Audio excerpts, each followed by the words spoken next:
नमस्कार दोस्तों, स्वागत है आप सभी का अपना प्यारा सा यूट्यूब चैनल गुंजन गुरुजी में। सो फ्रेंड्स, हम आपके लिए फिर से लेकर आए हैं आज की क्लास में super fast race top 30। First question आपके स्क्रीन के सामने है। आपने अभी तक चैनल को सब्सक्राइब नहीं किया तो जल्दी से चैनल को सब्सक्राइब करके वीडियो को लाइक कर दीजिए। वह कौन सा बल है जिसके कारण पिंड धरती के केंद्र की ओर खींचा चला आता है? क्वेश्चन को ध्यान से समझिएगा। वह कौन सा बल है, ऐसा कौन सा फोर्स है जिसके कारण पिंड धरती के केंद्र की ओर खींचा चला आता है? जिसका राइट आंसर ऑप्शन बी होगा, क्षणवेग।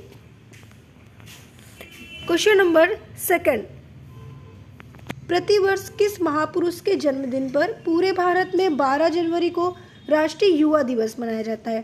देखिए, राष्ट्रीय युवा दिवस मनाया जाता है लेकिन किसके जन्मदिन पर मनाया जाता है? तो आपको बताना है स्वामी विवेकानंद के जन्मदिन। ठीक है, स्वामी विवेकानंद के जन्मदिन पर पूरे भारत में 12 जनवरी को राष्ट्रीय युवा दिवस मनाया जाता है। क्वेश्चन नंबर थर्ड, प्रसिद्ध धनु यात्रा का संबंध किस राज्य से है? देखिए, प्रसिद्ध धनु यात्रा की बात करते हैं अगर हम लोग, तो आपको बताना है उड़ीसा राज्य से संबंधित है। ठीक है, इसलिए राइट आंसर भी ऑप्शन क्या होगा, बी होगा। क्वेश्चन नंबर फोर्थ, प्रकाशीय फाइबर किस सिद्धांत पर कार्य करता है? देखिए, जो प्रकाशीय फाइबर होता है ना, वो किस सिद्धांत पर कार्य करता है? तो आपको बताना है कि पूर्ण आंतरिक परिवर्तन पर यह कार्य करता है, इसलिए राइट आंसर ऑप्शन डी होगा। Question number next, question number 5 यहाँ पे है, आइसोबार रेखाएं किन स्थानों को आपस में जोड़ती है? देखिए, आइसोबार रेखाएं जो होती है, ठीक है, किन स्थानों को आपस में जोड़ती है? तो आपको बताना है कि बराबर दाब वाले स्थानों को जोड़ती है। ठीक है, तो ये जो आइसो फाइबर रेखाएं होती हैं वो बराबर दाब वाले स्थानों को जोड़ती हैं आपस में, इसलिए राइट आंसर भी क्या होगा, ऑप्शन बी होगा।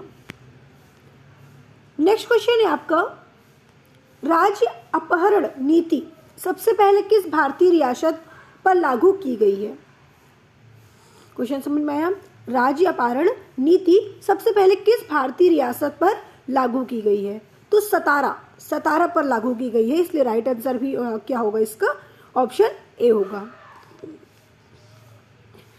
नेक्स्ट क्वेश्चन है, भारत में पहली बार जनगणना कब हुई थी? देखिए, भारत में पहली बार जनगणना हुई थी 1872 में, यानी कि 1872 में हुई थी, इसलिए 1872 इसका राइट आंसर है। नेक्स्ट है आपका, बिना थके स्कंदन कारकों के प्लाज्मा को क्या कहते हैं? देखिए, जैसे बिना थके स्कंदन कारकों के प्लाज्मा को हम कहते हैं क्या, सीरम कहते हैं, इसलिए राइट आंसर क्या होगा, ऑप्शन बी सीरम होगा। विश्व दूरसंचार दिवस कब मनाया जाता है? विश्व दूरसंचार दिवस की बात कर रहा है कि दूरसंचार दिवस कब सेलिब्रेट किया जाता है, कब मनाया जाता है? तो विश्व दूरसंचार की अगर बात आती है तो ऑप्शन ए लगा दीजिए, यानी कि 17 मई को विश्व दूरसंचार दिवस मनाया जाता है। नेक्स्ट है आपका, लाल रक्त कणिकाओं की औसत आयु कितनी होती है? अब देखिए, लाल रक्त कणिकाएं का मतलब क्या होता है? लाल रक्त कणिकाएं का मतलब होता है आरबीसी, यानी कि रेड ब्लड सेल्स। एक मिनट, देखिए मैं थोड़ा सा आपको समझाती हूँ। यहाँ से आपको बहुत सारे क्वेश्चन मिलेंगे। लाल रक्त कणिकाओं की औसत आयु, पहला क्वेश्चन तो आपको मिल गया, इसका राइट आंसर 120 दिन होता है। ठीक है, आरबीसी की जो औसत आयु होती है, लाइफ स्पैन होता है, वो 120 डेज होता है। लाल रुधिर कणिकाएं, जिसको हम आरबीसी कहते हैं, इसको साइंस के लैंग्वेज में क्या कहते हैं? आपको बताना है। क्या आप कहते हो इसे साइंस के लैंग्वेज में क्या बोलते हो? आपको बताना है, इरिथ्रोसाइट्स कहते हैं। ठीक है, क्या बोलोगे? इरिथ्रोसाइट्स कहते हैं। इरिथ्रोसाइट्स के नाम से हम इसे जानते हैं। किसे?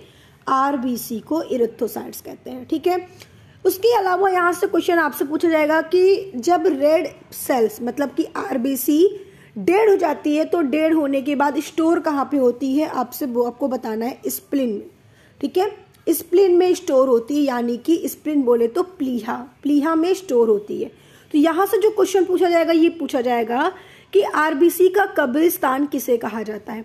आरबीसी का ब्लड बैंक किसे कहा जाता है? तो स्प्लीन को कहा जाता है, प्लीहा को कहा जाता है।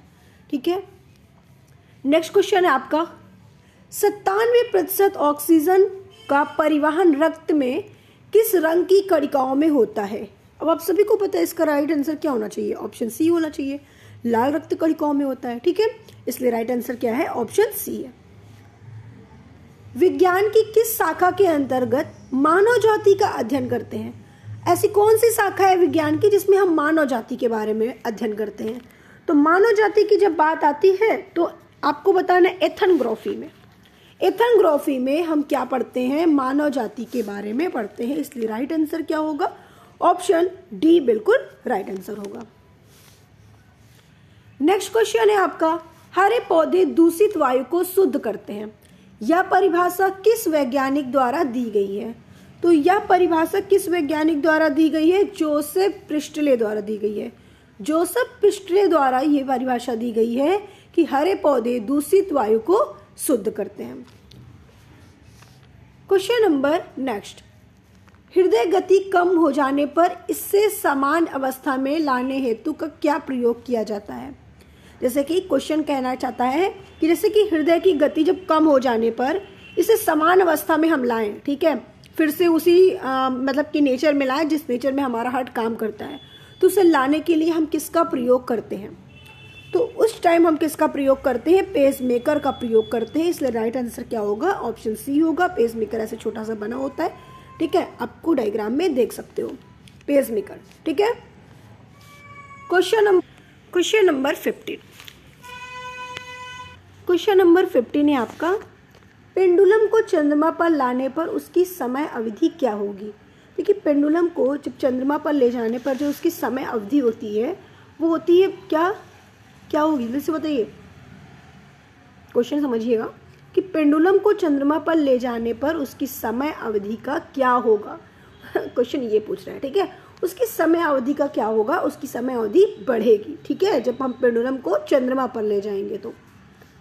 क्वेश्चन नंबर नेक्स्ट है आपका, निम्नलिखित में से कौन